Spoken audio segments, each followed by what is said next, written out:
வேத பாஷ்யங்களை பற்றி சொல்லுவதற்கு மிகவும் தகுதியானவர் என்று அடியேன் விண்ணப்பித்தது போல கருணாகராச்சார சுவாமியுடைய ஸ்ரீபாஷ்ய உபன்யாச பிரக்கிரியை பற்றி சொல்லுவதற்கு மிக தகுதியானவர் என்றால் ஸ்ரீ வெங்கடேஷ் சுவாமி தானே. ஏன்னா அவரிடத்தில் நேரடியாக ஸ்ரீபாஷ்யத்தை காலக்ஷேபம் கேட்டு அவர் எப்படி சொல்லுகிறார் என்பதை அறிந்து அதில் அவரை கவர்ந்த விஷயங்கள் அவற்றையெல்லாம் மிக அழகாக இங்கே தெரிவித்தார்.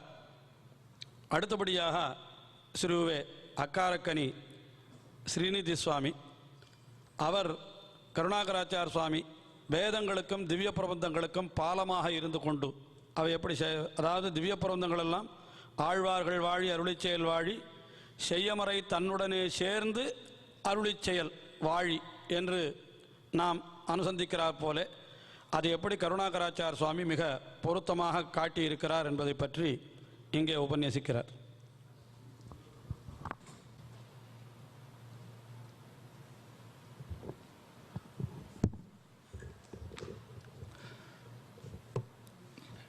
அனைவருக்கும் பிரணாமங்கள். ஸ்ரீமத் வேதமார்க்க பிரதிஷ்டாபனாச்சாரிய உபய வேதாந்தாச்சாரியரான கருணாகராச்சாரிய சுவாமி, அவரை பற்றி சில வார்த்தைகள் அவசியம் இங்கே பகிர்ந்து கொள்ள வேண்டும்.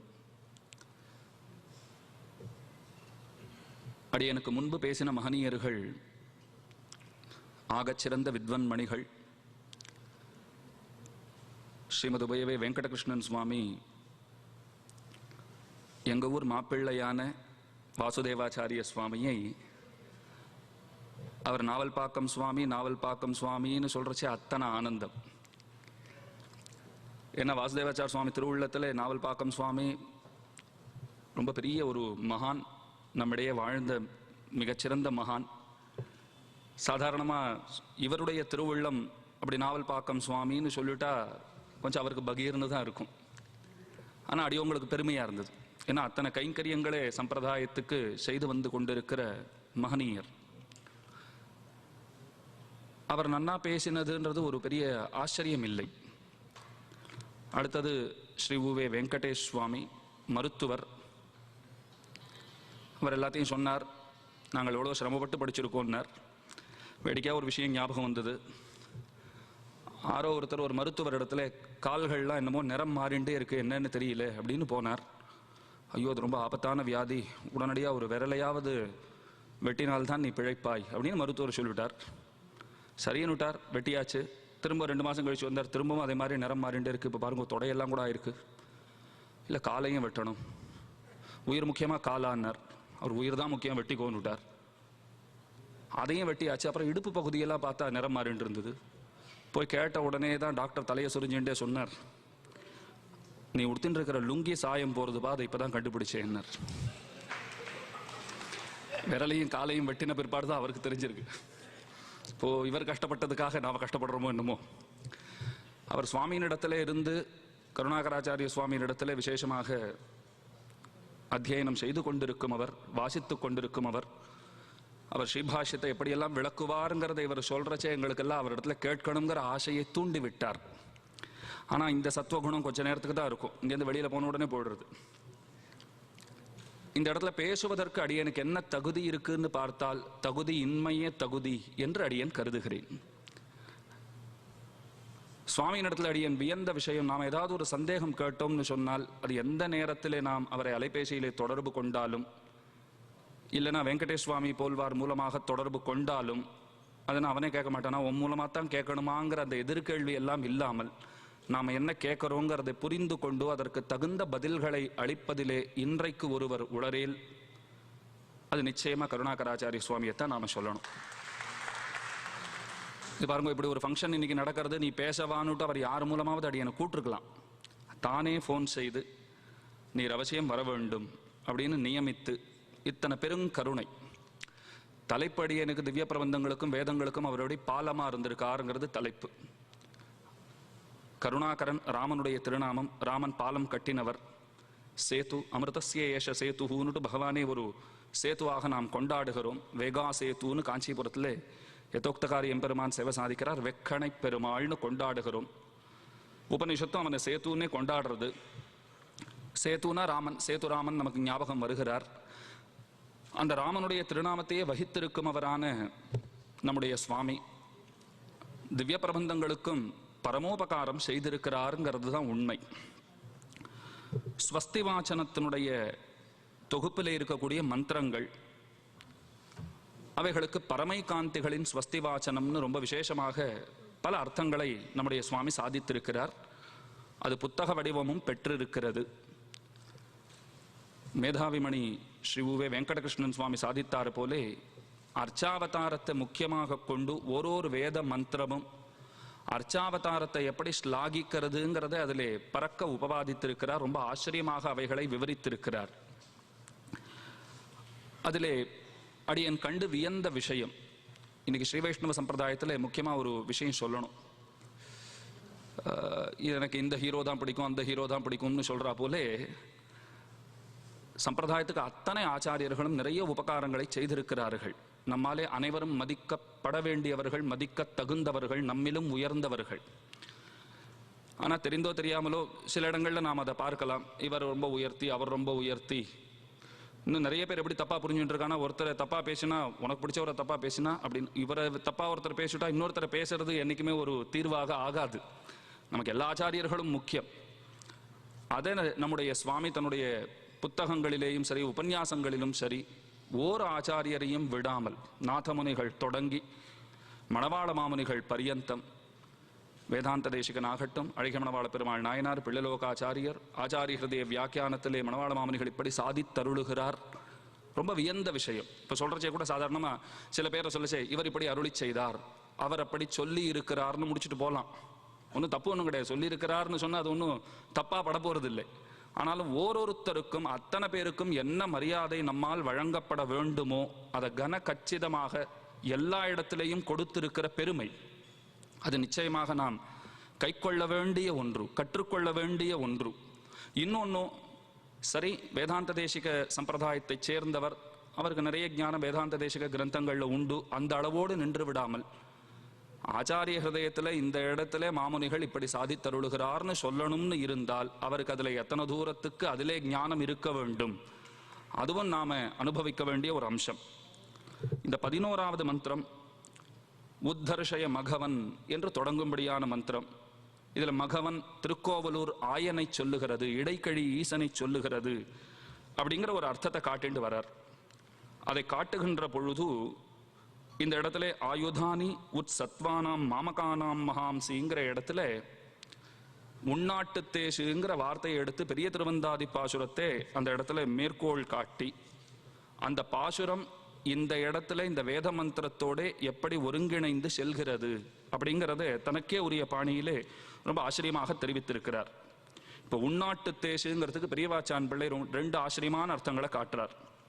முதல்ல, இந்த மண்ணுலகிலே ஒருவர் ரொம்ப தாழ்ந்த வகுப்பிலே பிறந்திருக்கிறார், இழிந்த தொழிலை செய்பவராகவும் இருக்கலாம். அப்படி இருந்தாலும் திருவாழியை என்னும் கைகழலா நேமியான்னு கொண்டாடுறோம் இல்லையா, பெருமாள் கையை விட்டு அகலாதிருக்கிற திருவாழி. ஆச்சாரியர்கள் நம்பிள்ளை போல்வார் போன்ற மகான்கள்லாம் ரொம்ப ஆச்சரியமா சாதிக்கிறார். பெருமானை வெறுமை சேவிச்சாலே திருஷ்டி சுத்தி போடணும், இதுல திருவாழி திருச்சங்கு வேற கையில எழுந்துடுத்துன்னா அவனுக்கு எப்படி திருஷ்டி சுத்துறதுன்னே தெரியலேன்னு வியக்கிறார்கள். அத்தனை அழகு. அப்ப கையில திருவாழியை பகவான் வச்சுட்டு இருக்கார். சங்கரனும் கூட அந்த திருவாழியை அவர் நன்னா உபாசித்து அதனால பல அருள்களை பெற்று அவரே அதை ரொம்ப கொண்டாடி இருக்கார். அகிர்புத்ய சம்ஹிதை போன்றவைகள் மூலமாக நாம் அதனை அறிகிறோம். இப்ப பகவான் கையில் அதை பிடிச்சுட்டு இருக்கார். அப்படிப்பட்ட எம்பெருமானுக்கு தாழ்ந்த குலத்திலே இழித்தொழிலை செய்யக்கூடிய ஒரு இடத்திலே ஒருவன் பிறந்திருந்தாலும் அந்த எம்பெருமானுக்கு தன்னை அடிமைன்னு நினைத்திருக்கிறான்னு சொன்னால், சுவாமி எழுதினதே இந்த இடத்துல வாசிக்கிறேன். அவருடைய பிறவி பகவானுடைய பரமபதம் இருக்கே, உள்நாடுங்கிற பரமபதம், அந்த இருக்கிற ஒளி இங்கேயே நாம பார்த்து விடலாம். இது ஆழ்வார் பெரிய திருவந்தாதியிலே அபிப்பிராயப்படுகிறார். அந்த ஒளியே இந்த வியக்தியினிடத்திலேயே, இந்த வியக்தி விசேஷத்தினிடத்திலேயே நாம் பார்த்து விடலாம், சேவித்து விடலாம். அப்படிப்பட்ட பிறவியை பெற்றவர்களுக்கு பழைய பாவங்களை பற்றின அச்சமிராது. ஸ்வர்க்க உலக வாழ்க்கையை பற்றி ஒரு பொருட்டாவே நினைக்கிறது இல்லை. ஏன், ஸ்வர்க்கத்துக்கு போனால் என்ன, நாம் நிறைய பேர் ஸ்வர்க்கம் ஸ்வர்க்கம்னா ரொம்ப வசதியாக கொண்டாடிட்டு இருக்கோம். வேதாந்த தேசிகன் ரொம்ப ஆச்சரியமாக அருளி செய்கிறார். காராகிருஹே, ரொம்ப அழகான வார்த்தை. ஒருத்தன் எங்கேயோ காராகிரகத்தில் சிறைக்கூடத்தில் இருக்கிறவன் கனக சிருங்கலையா கையில ஒரு பொன் வளை போட்டு பொன் விலங்கு இட்டு வச்சிருக்கான்னா அவன் சந்தோஷப்பட போறான்னா, இன்னைக்கு சவரன் விற்கிற விலையில என் கையில பாருங்க என்ன பொன் விலங்கு போட்டிருக்கா அப்படின்னா, விலங்கு தானே, ஒன்னு சுதந்திரமா இருக்க விட போவதில்லை. அது பொன்னால போட்டா என்ன, இரும்புனால போட்டா என்ன. இப்ப ஸ்வர்க்கத்துக்கு போறது என்ன அப்படின்னா, அது இரும்பு விலங்க போல. ஏன்னா ஸ்வர்க்கத்துக்கு போனவனும் கேலண்டரை பார்த்தே மயங்கிட்டு இருக்கான். இப்ப கொடுத்த நிமிஷமே நமக்கு 10 நிமிஷம் தான் வச்சுக்கோங்க, 9 நிமிஷம் ஆயிடுத்து. இப்பயே ஒரு இடத்துல ஒருத்தர் உபன்யாசம் பண்ணிட்டே இருந்தார். எல்லாரும் எழுந்து போக ஆரம்பிச்சா யாரோ ஒருத்தர் இருந்தார். இவர் பார்த்தார், இவ்வளவு பிரீத்தியா உட்காந்துட்டு இருக்காருன்னுட்டு, மன்னிக்கணும் இன்னைக்கு நான் கடிகாரம் கொண்டு வரலைன்னார். அவர் சொன்னார், கடிகாரம் கொண்டு வரல, சரி அங்க மாட்டி இருக்கிற கேலண்டரையாவது பார்த்துருக்கலாமேன்னார். இப்ப நாள் கடந்து பேசிட்டு இருக்கார். அந்த மாதிரி நாள் கடந்து போறதே தெரியாத பேசிட்டு இருக்கா போல ஆயிட போறது. அதனால இன்னமும் சில 2-3 நிமிடங்கள் மட்டுமே இருக்கு. அப்ப எத்தனையோ பாப்பங்களை ஸ்வர்க்கத்துக்கு போறவனும் என்ன பண்றான்னா, தன்னுடைய நாள் கழியறத பார்த்துட்டோ, ஐயோ திரும்பவும் கீழே போகணுமே, புண்ணியம் தீர்ந்து போச்சுன்னா திரும்ப போய் சம்பாதிச்சுடுவான்னு கீழே தள்ளிட போறா. அதனாலதான் பரமைகாந்திகள் ஸ்ரீ வைஷ்ணவர்கள் ஸ்வர்க்கத்தையும் நரகமாகத்தான் பார்ப்பார்கள். இப்ப இந்திரலோகம் ஆளும் அச்சுவ பெறணும் வேண்டனா, இந்திரலோகம்னா ஸ்வர்க்கம்ங்கிற அர்த்தம் இல்லை, அங்க பரமபதத்தையே சொல்லியிருக்கு. இங்க அர்ச்சையிலே ஈடுபடுறது, இன்னொன்னு பகவானுடைய திருநாமங்களை சொல்லுகின்ற அனுபவத்திற்கு முன் பரமபதம் கூட பெருசில்லைங்கிற அந்த இதற்கு நம்முடைய ஆச்சாரியர்கள்லாம் வாழ்ந்திருந்தார்கள். இந்த இடத்துல ஸ்வர்க்க உலக வாழ்க்கையை பொருட்படுத்துறது இல்லைங்கிறது முதல்ல காட்டப்பட்ட ஒரு விஷயம். ரெண்டாவது, இப்படிப்பட்ட ஒரு பரம பக்தன் இந்த உலகத்திலே பிறந்து, அது தாழ்ந்த குலமாக இருக்கட்டும், இழித்தொழில் செய்பவனாக இருந்தாலும் அவன் பகவானுக்கு ஆட்பட்டவன் சொன்னால் அவனுடைய ஒளிக்கு முன்பு பரமபதத்தினுடைய ஒளி கூட ஒன்றுமே இல்லை அப்படிங்கிறா போல ஒரு ஏத்தம், அந்த வைபவத்தை அவன் பெறுகின்றான். தஸ்ய ஆயத்தனம் மகத்துன்னு சொல்லுமா போலே அவனிடத்திலே பகவான் வசிக்கவும் செய்கிறார். அப்படிப்பட்டவனிடத்திலே பகவான் விளங்கவும் செய்கிறார். இது பல இடங்கள்ல மிலேச்சனம் பக்தனானால்ன்ற ரொம்ப ஆச்சரியமான சூர்ணிக்கைகள்லாம் நமக்கு நன்கு விளக்குகின்றன. கிமப்பியத்ராபிஜாயந்தே யோகினஹான்னெல்லாம் காட்டும்படியாக எல்லா யோனிகளிலும் யோகிகள் பிறக்கவே செய்கின்றார்கள் அப்படிங்கிற அர்த்தங்களும் காட்டுகின்றன. இந்த இடத்துல மகஸுங்கிற அந்த வார்த்தையை எடுத்துக்கொண்டு, அந்த பதத்தை எடுத்துக்கொண்டு ரொம்ப ரசமா ஒரு விஷயம் சுவாமி காட்டுறார். இதற்கு ஒளி என்று பொருள். மகஸ் என்று சொன்னால் ஒளி என்று பொருள். ஒளினா தேசு, தேஜஸ். தேசமுடையாய் திரவேலோர் எம்பாவாய்னு வருது பாத்தீங்களா, திருப்பாவையில சொல்றச்சே கூட தேசமுடையான தேஜஸ் உடையவளே அப்படின்றது அர்த்தம் அங்க காட்டப்படுறது. இந்த இடத்துல சொல்றார், இந்த தேசு எப்படிப்பட்டது, ஸ்ரீ வைஷ்ணவர்களுக்கு இருக்கக்கூடிய தேஜஸ் எப்படிப்பட்டதுன்னு கேட்டால், தம்மை சேர்ந்தவர்களையும் தேஜஸாக ஆக்கவல்ல சாமர்த்தியம். ஒரு ஒரு தேஜ பதார்த்தம் ஒன்று இருக்கு, ஒளி மிகுந்த பதார்த்தம் ஒன்று இருக்குன்னு சொன்னால் அது பக்கத்தில் இருக்கக்கூடியது நல்லா தெரிஞ்சு விடுறது இல்லையா. அது போல ஸ்ரீ வைஷ்ணவர்கள் எப்படி இருக்கிறார்கள்னு சொன்னால், பசுர் மனுஷ்ய பக்ஷீவா ஏச்ச வைஷ்ணவ சம்ஸ்ரயாக தேனைவதே பிரயாசியந்தி தத்விஷ்ணோஹோ பரமம் பதம். இது ரொம்ப ஆச்சரியமான ஒரு ஸ்லோகம். ஸ்ரீ வைஷ்ணவர்களுடைய தொடர்பிலே இருக்கக்கூடிய, சம்பந்தத்திலே இருக்கக்கூடிய, அது பசுவாகட்டும், ஒரு செடி கொடியாகட்டும், ஒரு மனிதனாகட்டும், யாரா இருந்தாலும் சரி, ஒரு நல்லவனுடைய ஒரு வைணவனுடைய அடைக்கலத்திலே அவன் புகுந்திருப்பானாயின் அவனுக்கும் முக்தி கிட்டும். இது விஷயம். இப்ப மகசு ஒளியை சொல்லிட்டு அந்த ஒளிக்கு உள்நாட்டு தேஜுங்கிற பெரிய திருவந்தாதி பாசுரத்தை மேற்கோள் காட்டிட்டு, அந்த தேஜஸ்னா என்ன, அதை உடையவர்கள் எப்படி நடந்து கொள்வார்கள்ங்கிற அர்த்தத்தையும் இந்த இடத்துல சுவாமி காட்டுறச்சே கிட்டத்தட்ட 15-20 பக்கங்களுக்கு பல உதாரணங்கள் அப்படியே கொட்டியிருக்காரு இந்த இடத்துல. அவருடைய அந்த மேதாவிலாசம் இதுல தெரியுது. முக்கியமா சொல்லணும்னா, அகோபில மட்டத்தை அலங்கரித்திருந்தவரான பெரியவரான 43ஆம் பட்டம் சுவாமி ஸ்ரீமத் தேவனார் விளாகம் சுவாமி, அந்த சுவாமி வடநாட்டுக்கெல்லாம் ஏழரைச்சி அந்த நாளில் நிறைய மாட்டு வண்டிகளில் பரிகரங்களோட எல்லாத்தையும் சாமான்களை எடுத்துட்டு போற சமயத்தில் சில சீடர்கள்லாம் பிரார்த்திச்சாலாம், காலம் மாறி போச்சு ஒரு வண்டி வச்சுக்கலாமேன்னா சுவாமி திருவுள்ளத்துல முடியாதுன்னு உடனே சொல்லிட்டாராம், அதெல்லாம் கூடாதுன்னுட்டு. அங்க போன அப்புறம் கங்கையில 2 மாச காலத்துக்கு அந்த மாடுகளுக்கெல்லாம் கங்கையில தீர்த்தமாடுற பாக்கியம் கிடைச்சிருக்கு. நித்தியம் குளிப்பாட்டணும் இல்லையா, நன்னா தேய்ச்சி குளிப்பாட்டி விட்டுறச்சே.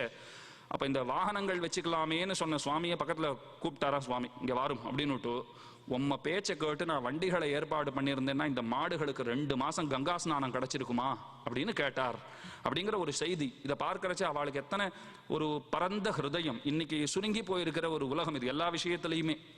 அப்படி என் கீழே சொல்றச்சே சம்பிரதாயத்தில் ஒருத்தருக்கு ஒருத்தர் அப்படி இருக்கோங்கிற விஷயத்த சொன்னேன். சம்பிரதாயத்தை விட்டுடுவோம், வீட்டுக்குள்ளேயே அப்படிதான் இருக்கும். நம்ம வீட்டுக்குள்ளேயே எடுத்துட்டா கூட நம்ம குடும்பத்தை சேர்ந்தவர்களை கூட பார்த்து சிரிக்கலாமா வேண்டாமா, சிரிச்சா பிரச்சனை வருமா, இல்லை சிரிக்காமல் இருந்தால் பிரச்சனை வருமா, அண்ணா தம்பிகளுக்குள்ளே கணவன் மனைவிக்குள்ளே எப்படி வேணா எடுத்துக்கோங்க. எல்லா விதமான ஒரு பிரச்சனைகளின் சூழல்ல தான் நாம் இருக்கோம். ஆனால் ஆச்சாரியர்களுடைய ஒரு பரந்த திருவுள்ளம் எப்படி இருக்குன்னு பார்த்தால், குடும்பம்னா வசுதைவ குடும்பம், அத்தனை பேருமே என் குடும்பம் தான், எல்லாருமே என்னை சேர்ந்தவர்கள், அத்தனை பேரும் வாழ வேண்டும். எம்பெருமானாருக்கு எம்பெருமானாருங்கிற திருநாமமே அதனால தான். தான் அழிந்து போனாலும் தனக்கு நரகமே கிட்டினாலும் மற்றையோர் வாழ வேண்டும். இந்த குணம், இந்த அருங்குணம், இது ஸ்ரீ வைஷ்ணவ சம்பிரதாயத்தில் அத்தனை ஆச்சாரியர்களுக்கும் இருந்த பெரும் செல்வம். அதில் ஒன்றும் மாற்று கருத்தே கிடையாது. எல்லா ஆச்சாரியர்களும் யாரும் தங்களை கொண்டாடணும்னு ஒருத்தரும் சொல்லி வைக்கல.